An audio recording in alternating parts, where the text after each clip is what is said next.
No kind action ever stops with itself. One kind action leads to another. A single act of kindness throws out roots in all directions, and the roots spring up and make new trees. Amelia Earhart. In the Foundation's first annual report, President Roger Soules wrote of the inception of the Foundation as growing out of a genuine concern held by many community leaders regarding the city of Greensboro. Established in 1983 and attaining tax-exempt status in 1984, the Foundation became a reality, spearheaded by Cynthia Doyle and supported by a board comprised of individuals who have outstanding records of skillful services rendered to this community. It was in the year of 1981 in the Greensboro Junior League. He invited me to attend their national conference in Minneapolis. And that's the place I heard about Community Foundation.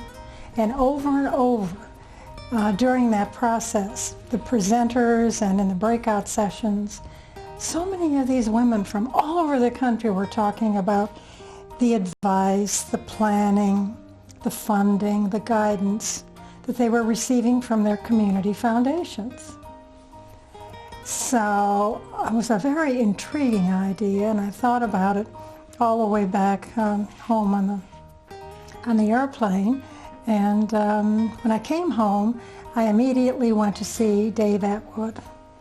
Dave was the head of the United Way, and I'd worked with him for a long time. And I said to him, I said, Dave, do you know anything about community foundations? And he looked at me and he said, yes. And I said, should Greensboro have a community foundation? He said, yes. So that was really the very beginning. The next step we took was Dave and I arranged 3 separate luncheon meetings. We went to the Jefferson Building and several other places, but we invited the most active and well-known civic leaders in Greensboro to these 3 sessions, and we explained to them what this new initiative was going to be. And we were very interested in their response, which there's no question about it, was 100% affirmative. And that really propelled us to take the next step after those 3 luncheon meetings. And that's when I went to see Roger Soules. And Roger was the president, of course, of Jefferson Standard Life Insurance Company. He was known for his straightforward manner and his keen mind. And so I went in and talked to him about this, and I said, Roger, we wanted you to know that this is something we propose to bring to the community. And he said to me, who's going to run it? And I said, well, Dave Atwood is retiring soon from the United Way, and he's agreed to come on to act as director. And I have decided to be his inexperienced secretary. And he said, oh, and he said, who's going to head it up? And I said, you are, I hope. And he blanched for a minute, and then he said, well, who else?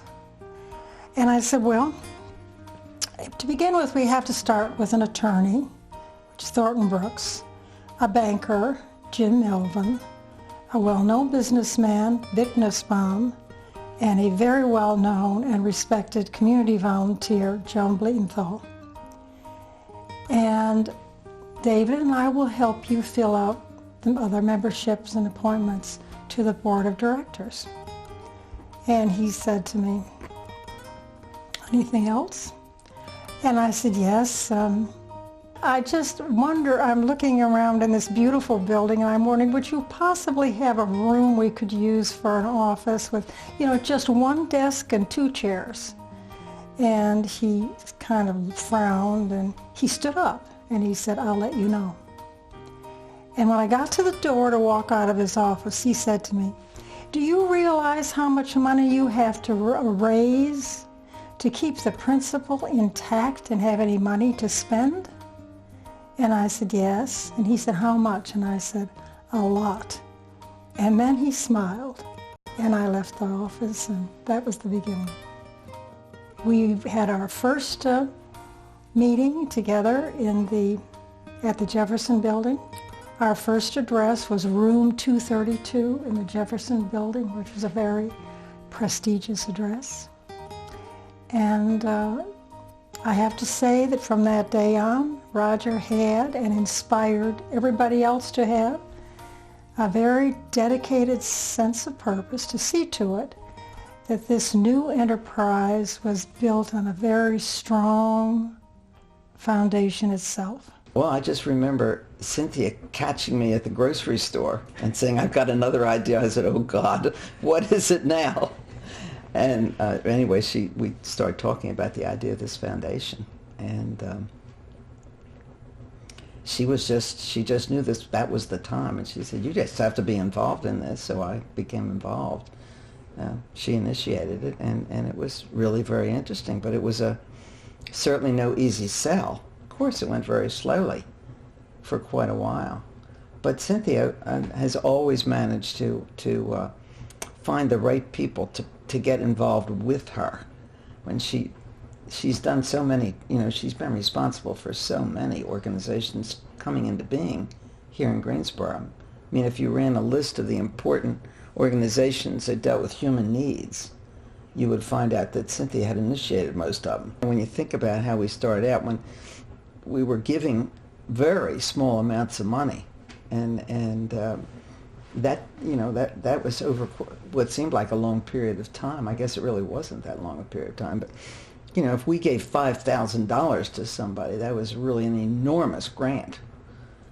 And we had to give very modest amounts, and through that, gradually people began to be aware of the fact that there was this resource, and even though it was modest, it had some meaning. Mrs. Doyle had, from somewhere, learned of another place that had experimenting with this, and so she got all the facts together she could. Mm-hmm. This is not the only time she did that.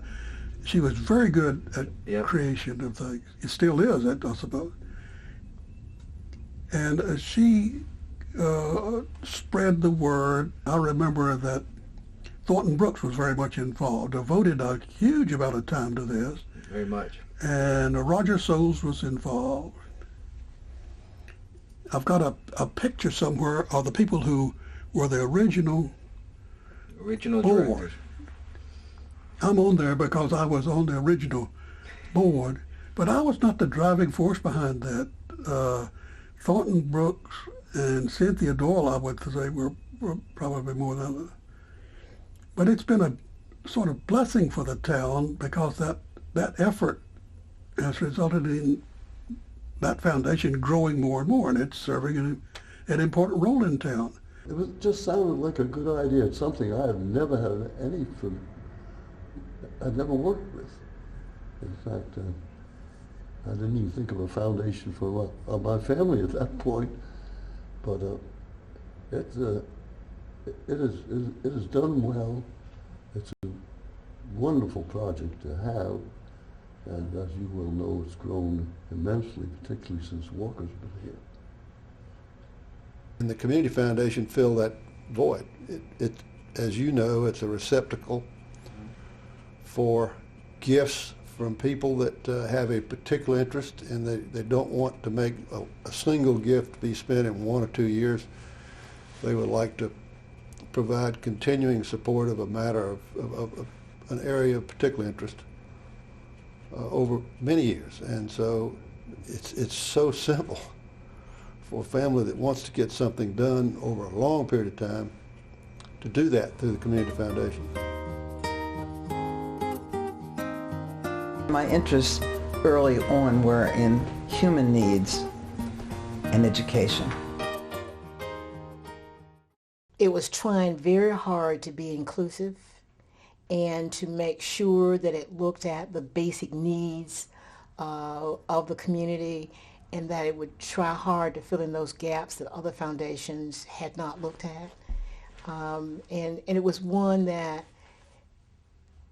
the goal was trying to get everybody to understand that they didn't have to be rich to be a part of the foundation. And that was the really unique aspect of it, because a number of people felt that the only people that could give money were those people, or any significant money, were those people who were wealthy.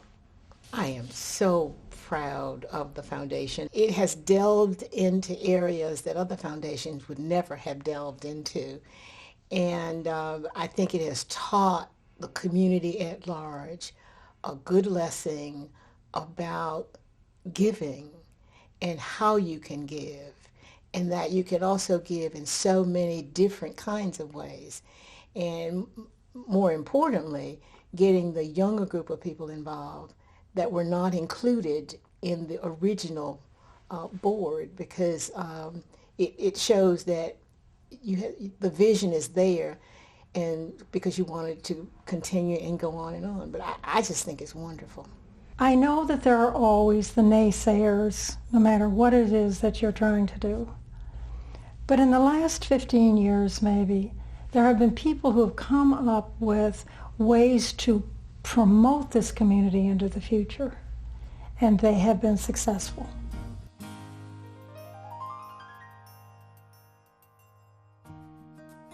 First, you're giving for yourself, and that people that give really are the big winners. At the end of the day, you have been enriched a lot more by the experiences from volunteering and giving than you have the experiences from consumption. What the Foundation of Greater Greensboro does, and this was our real vision, this is what everybody understood is, it makes it possible, it's an enabler. It's like a lubricant for charitable giving. It's the pipes. It's like before we had broadband. We had the computers. We had digitalization, but we didn't have a way to send it. And so the foundation is the pipes, and that way people can choose how sophisticated they want to be in their giving. We always thought of it as being an organization that was very diplomatic and did not get embroiled in community issues. That its sole function was to enable charity, and and through leadership and inspiration. You have an opportunity to educate younger people as they earn more, or as they're able to spend more time volunteering services. It's a very good experience for them, a good vehicle to use. Has been one that got results in town. It has encouraged people to give more.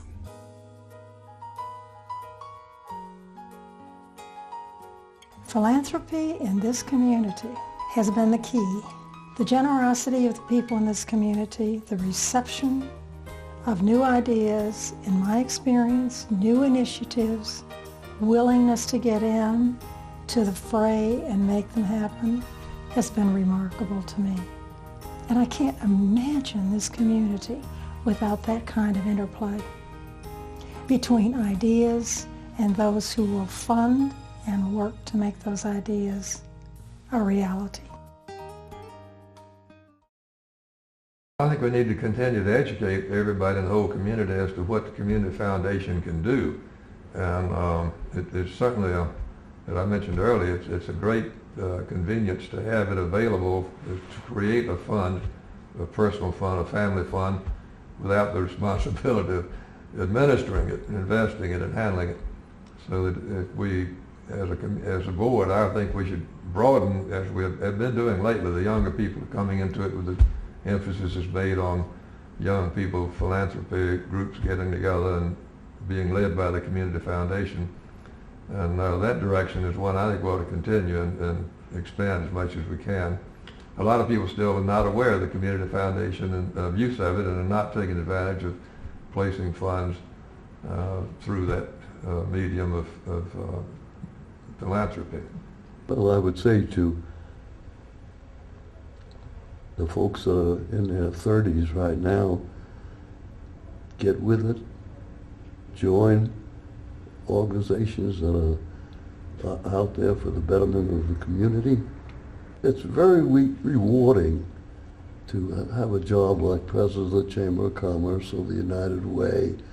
And it's not too difficult to achieve if they would just join, particularly philanthropic organizations.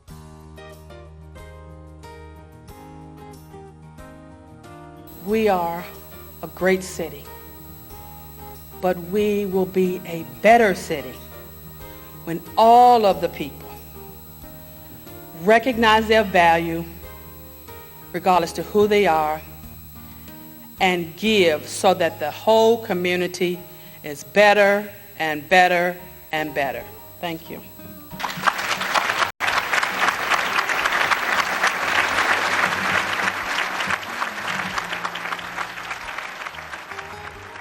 Being a somewhat political leadership organization, not in a Democratic Republican way, but in a way, okay, if we need housing, should we be out front? Should we go in front of the city council? But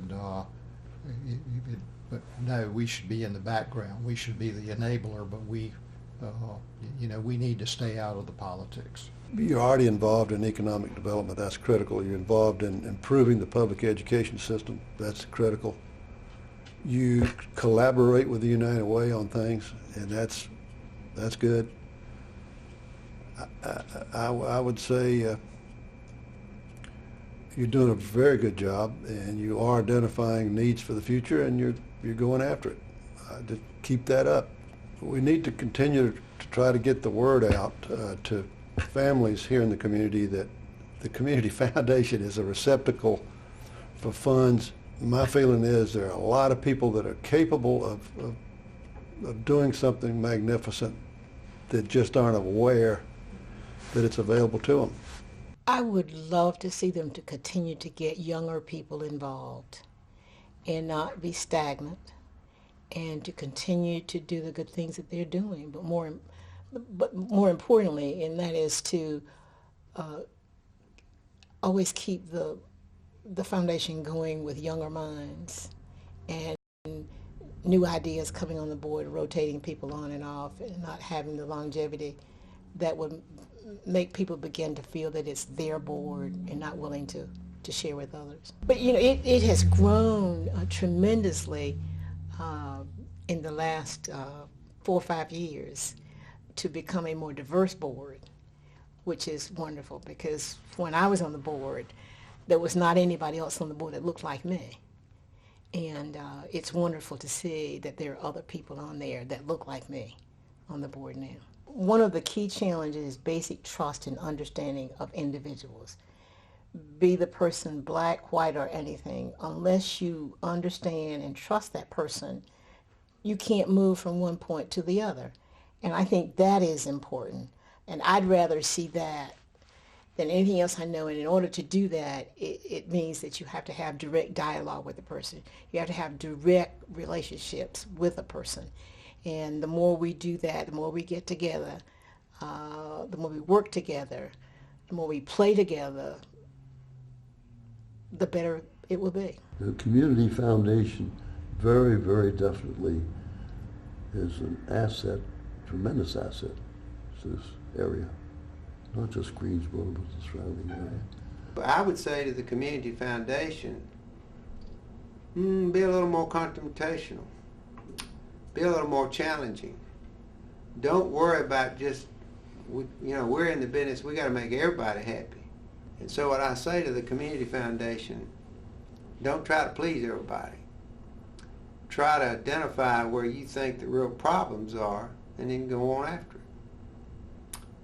And hopefully, as you say, 25 years from now, they might have $100 to $150 million worth of unrestricted money that would give them $10, $15, $20 million a year to get at some of those. The true meaning of life is to plant trees, under whose shade you do not expect to sit. Nelson Henderson. Each of us leaves behind a legacy as a sign of hopefulness. The founding members of the Community Foundation have created a legacy of giving of themselves, their time, their creativity, their vision and devotion. As a legacy, they encourage others to give. It matters not the amount, nor whether it's a gift of time or finances. Giving creates community. It gives a life its form, its value. As beneficial as the dollars have been over the years, the attitude of people, they don't think of it as philanthropy. They think of it as participating and giving of their time because they're interested in particular things. Mm-hmm.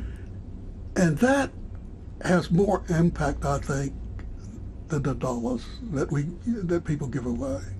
When I talk of philanthropy, I sometimes have more respect for people who give of their time than I do for those of us who give of money.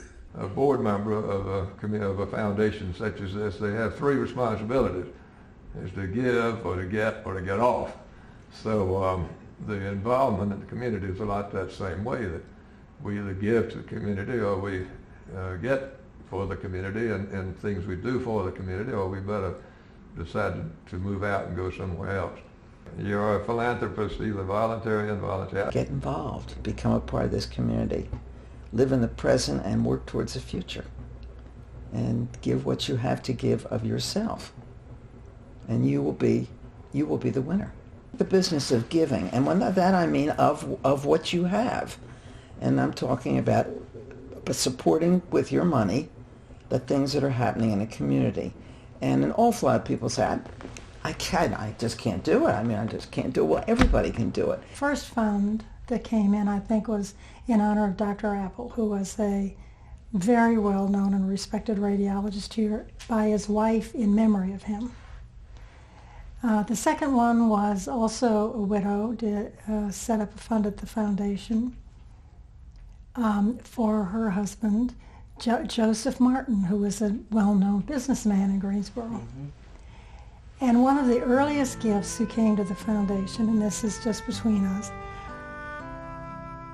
I can hardly say this, but it was a $25 check from our housekeeper for us, a gift for Christmas for the two of us, my husband and myself. And Louise was with us, and I have 3 sons. She was with us, and she stood by me through all of these things. She was around here seeing to it that everything was smoothly operating in this house while I was out running around town. And she died in December, and she was with us for 43 years. And I can't tell you how much I miss her, and I can't tell you how much I thought about that gift. All you have to do is look around you, if you really look with your eyes wide open, and you'll see not only why giving is important, it's almost mandatory, because the needs all around us are so great. But because it is a capitalist economy we live in, I think that the responsibility for returning part of our personal capital to the benefit of our fellow man is almost ethically mandatory. I'm not sure, I probably would offend some people by saying this, but I'm not really sure it's voluntary. I think it's almost mandatory. It's that spirit that I have noticed in the last number of years that I think is going to be not only the salvation of our community, but will lead to a better life for all of our citizens.